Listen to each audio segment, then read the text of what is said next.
Rahayu yang Jati Kusumo, Rahayu.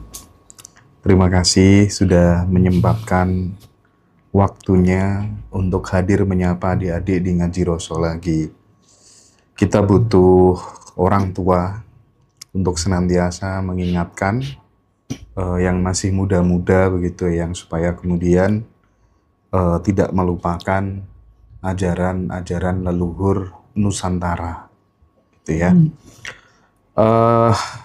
Tapi sebelum kita masuk ke ajaran Nusantara yang lebih mendalam begitu yang Jati, dalam kepercayaan Jawa itu kan kita lihat ya, ada Semeru meletus, terus kemudian Merapi mulai bergejolak gitu. Nah itu kira-kira kalau dalam Titen, orang Jawa itu kan mengenal yang namanya titen gitu. Ada semacam kayak tanda-tanda gitu. Nah, ini hanya sebatas gejala alam atau kemudian ada tanda-tanda yang terkait dengan perilaku manusia gitu. Bagaimana yang Jati merespon kejadian ini? Terima kasih. Pertama-tama justru yang mengucapkan terima kasih pada Mas Indra dan adik-adik, karena khususnya kepada cucu saya Nduk Fatimah yang ada di ND. Karena Ngaji Roso Anda mengetahui Bung Karno itu siapa, di mana, kemana. Dan semua yang disampaikan ke Eyang sudah sampaikan kepada mereka-mereka, termasuk saya harus hati-hati terhadap beberapa orang yang memang mengikuti jejak langkah saya, karena saya harus berdiri tegak sebagai seorang Prabaraja Jagat Jawa yang dulu pernah dinobatkan di Trowulan tahun 2008. Oleh karena itu, Eyang yang sudah 80 tahun ini harus berpikir dengan fondamen Jawa. Kenapa? Karena sebagaimana saya ceritakan, bumi setelah dibuat itu diisi orang yang sempurna dulu. Orang yang bisa mengabdi kepada Sang Maha Kuasa. Kalau orang Islam menyebut Allah, kalau orang Nasrani menyebut Allah, atau yang Widi atau dan sebagainya. Oleh karena itu, antara alam dan manusia itu sebenarnya sebagaimana suksesnya Mojopahit, ini saudara-saudara saya di Trowulan semua tahu dan paham bahwa Nusantara ini pernah dikuasai, dipimpin seorang wanita yang namanya Tri Buana Tunggadewi. Tri itu 3, Buana itu jagat, Dewi itu wanita.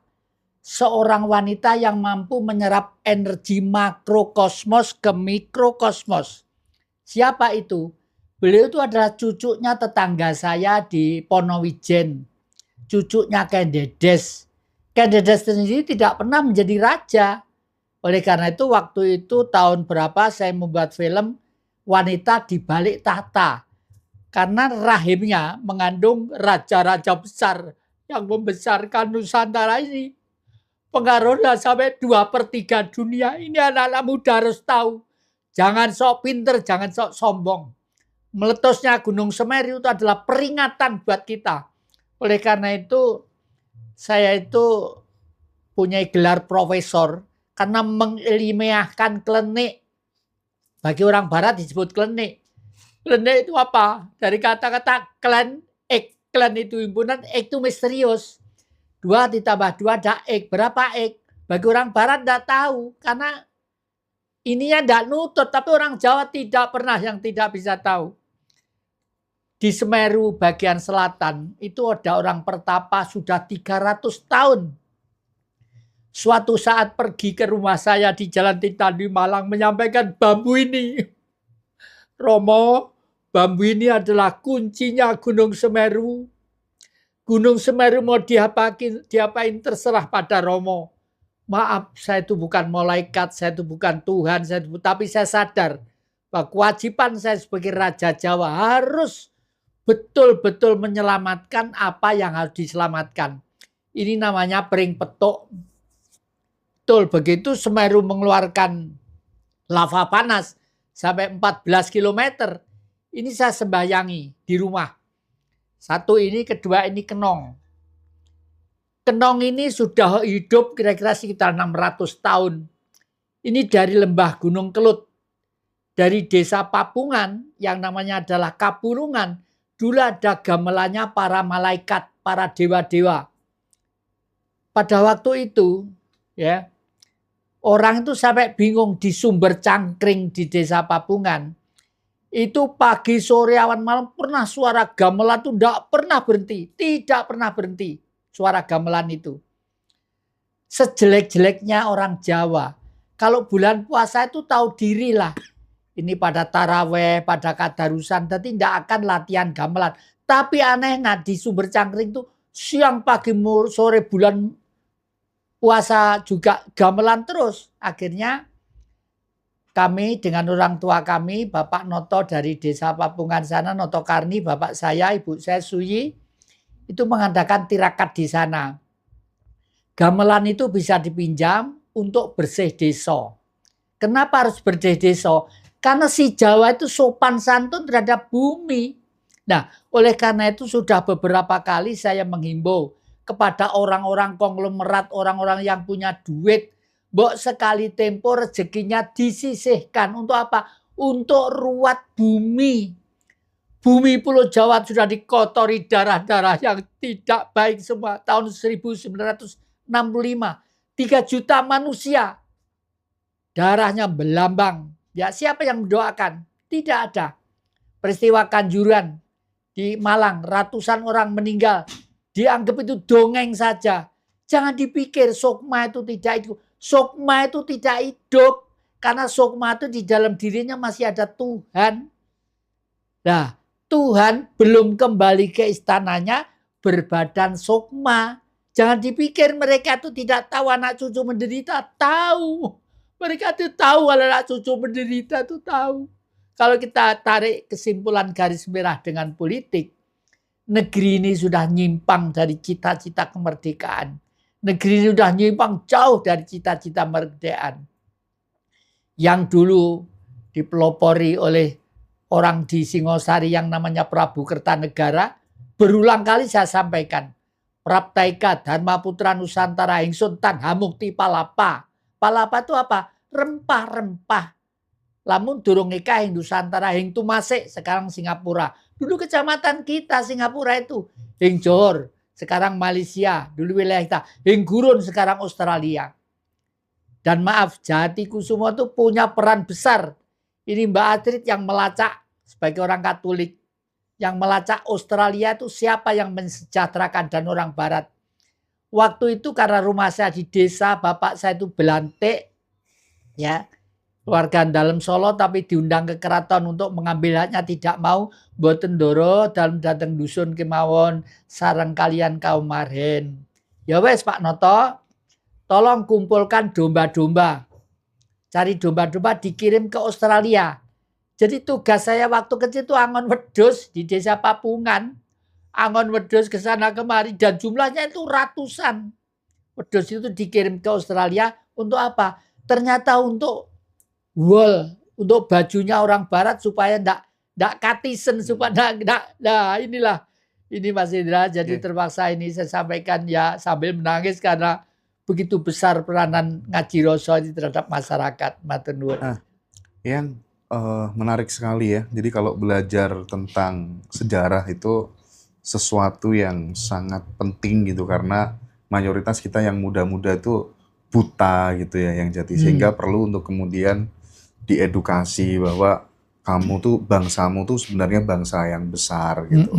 Sekarang kok jadi kayak gini gitu kan. Minimal kita bisa berkaca gitu yang jadi ya. Tapi sebelum kita masuk lebih mendalam, saya ingin coba mengelaborasi tentang pengalaman yang jadi ketika kemudian didatangi sama pertapa yang usianya kurang lebihnya 300-an tahun ya di Gunung Semeru. Itu tuh terjadi kapan dan emang bener orang itu ada yang hidup sampai 300 tahun yang jadi. Gimana peristiwa itu kejadiannya seperti apa yang jadi? Karena kan rata-rata orang meninggal sekarang kan ya 90 tahun, 80 tahun gitu kan rata-rata. Yang di atas 100 tuh udah jarang yang jadi. Gimana? Kalau dipikir secara rasional, logis-logis saja. Karena mungkin seseorang itu tidak melakukan 5 hal yang dulu pernah dilakukan Sang Buddha, ya. Waktu itu 1, angen-angen bener, pikiran bener, tutur kata bener, pribadi bener, bergaul bener. Melakukan itu. Jadi orang makan itu penting karena punya perut. Kalau tidak punya perut ya tidak bisa bergerak, tidak bisa bekerja. Tapi meskipun perut makan, harus dipikir dulu apa yang dimakan. Ya. Dan ini sudah digambarkan oleh leluhur kita di dalam pagelaran wayang kulit. Yang namanya jamang. Jamang mas sungsun tiga kinancingan garuda mungkur. Sungsun tiga itu artinya trap 3. Untuk menuju ke Allah, ke puncak Borobudur. Borobudur itu di bawahnya cerita tentang zaman, itu kitab suci Borobudur itu. Lalu yang kedua, perjalanan seseorang pemuda ketika kali ada orangnya di dalam stupa-stupa itu, paling atas kenapa tidak ada? Ya karena itulah Tuhan. Tuhan itu tidak bisa didemek, tapi ada dan rasional. Dan menurut saya, disertasi saya profesor mengilmiahkan dan merasionalkan Tuhan. Ini jadi saya dapat 2 dari 1 dari Klungkung Bali, yang kedua dari UB Brawijaya gitu ya Mas Indra. Jadi orang umur panjang itu tergantung kita. Apa yang kita makan harus kita pikir dulu. Oleh karena itu di dalam ajaran Pangestu, nanti kawan saya akan wawancara juga tentang Pangestu nanti ya. Itu hanya dibagi menjadi el pramit, eling percaya mituhu. Eling karo pangerane, percaya karo ajarane, mituhu nglakoni apa yang harus dilakoni. Dan syaratnya harus dengan Pancasila dengan 5. Dadi hastosila, sabar, rilo, remen, sabar, rilo, trimo, temen, jujur, pasti berbudi luhur. Berbudi luhur itulah orang yang bertuhan. Sekarang sebaliknya, orang sekarang nganggap apa itu nyobong dupa itu musyrik, sirik itu sirik. Itu ininya yang jongkok ini yang bukan orang ilmiah. Kongslet ya. Iya, orang Blitar Mas Indra. Orang Blitar itu abad ke-7, Empu Barada. Bisa terbang tanpa mesin, tanpa baling-baling. Yang Prabu Brawijaya ini tahu sendiri kalau Empu Barada dongeng dari leluhur ke leluhur ya. Tapi peninggalannya ada. Tapi kalau Prabu Brawijaya V, saya tahu sendiri mata saya. Beliau itu setelah jengkar dari keraton Mojopahit, lalu moksa di Gunung Lawu. Saya kan sering dalang di Alas Ketonggo. Di Alas Ketonggo di sana itu juru kuncinya yang Lurah Darmo-Darmojo. Itu dalam kerajaan Jogja. Mas Jati dalam yang tadi malam ditungguin yangnya. Siapa yang? Yang Lawu. Mas Jati dalang mulai sore. Sedakap gini aja di depan di sebelah kota. Sampai matahari terbit itu baru pulang. Lah, saya memang ngelirik gitu waktu dulu. Ini ada orang kok ganteng. Orang tua tapi ganteng bersih, jernih gitu. Jenis-jenis bul-bulnya kayak film India gitu. Terus setelah itu matahari terbit, ini beber jubah. Terbang di sela-sela pohon jati. Saya masih belum berani cerita. Oke. Ini pengalaman pribadinya yang waktu dalang ya. Iya. Nah, saya kembali lagi tadi yang tentang pengalaman ketemu sama pertapa yang 300 tahun tadi. Itu ketemu fisik, bener-bener kayak saya ketemu yang jati gini, atau gimana? Atau misalnya dapat kelihatan sebentar, dapat suara terus tiba-tiba hilang atau bagaimana ya? Jam 10 siang kira-kira ada orang ya kalau umur kira-kira ya sekitar 70-80 kalau umur ya. Orangnya tuh pakai kaos putih oblong biasa, ada sobeknya gitu ya. Terus nun sewu Romo nggih monggo Pak monggo wonten napa? Romo kersa nyimpen menika. Menika menapa? Menika pring. Naminipun pring petuk. Pring petuk menika kuncinipun Gunung Semeru.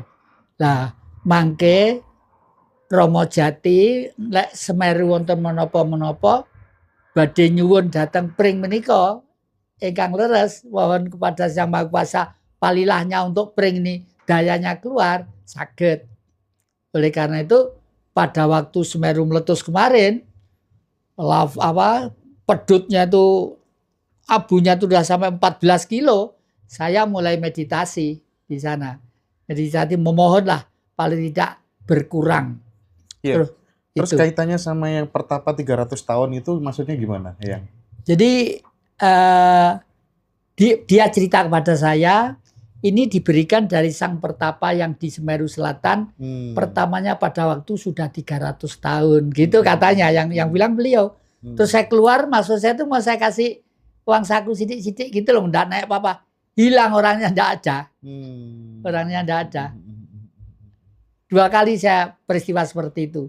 Yang satu ini, yang kedua kali lataan saya yang golden, 1000 golden itu. Oke.